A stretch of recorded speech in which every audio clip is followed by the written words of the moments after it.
खुलुमबाय आंनि गेदेर उन्दै आदै मादै बाजै जियानो जा मानो बयखौबो रेसपेक्ट होबाय। दा फंबायजों फैदों उदालगुरियाव बड'फा पार्कआव। फंबाया दिनै प्रेंक बानायनो मोनसेल' चेलेन्ज होगोन दै, ओमफ्राय आं लोगोफोरनो देखायगोन नोंखौ। नों हायो ना हाया आरो गोजाननिफ्राय नोंखौ केमेरा खेबगोन आं। खाथियाव थांथ'वा दै, नोंथाङा जि खालामो बेखौनो आं देखायगोन आरो। चेलेन्ज हायो ना हाया नायनि नोंखौ दै। अके अब्ला लेट्स गो। आइनि खानि सिख्ला दं थ' फैदो।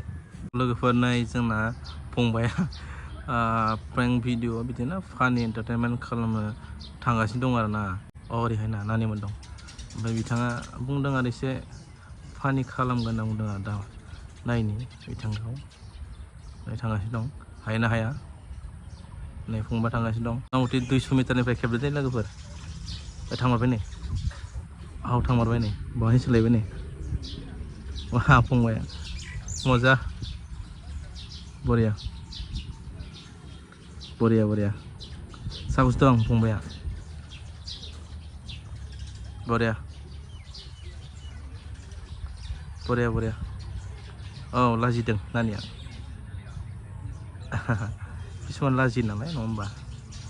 जेबो नङा, किसुमान लाजियो किसुमान हायाना भिडिअ नुजानो हाया। मा सोंखोथाय मिथिया आरो बर' खोथा सोंसिगोन आं। हैद बिबारबो बायनाय। अ माय गड।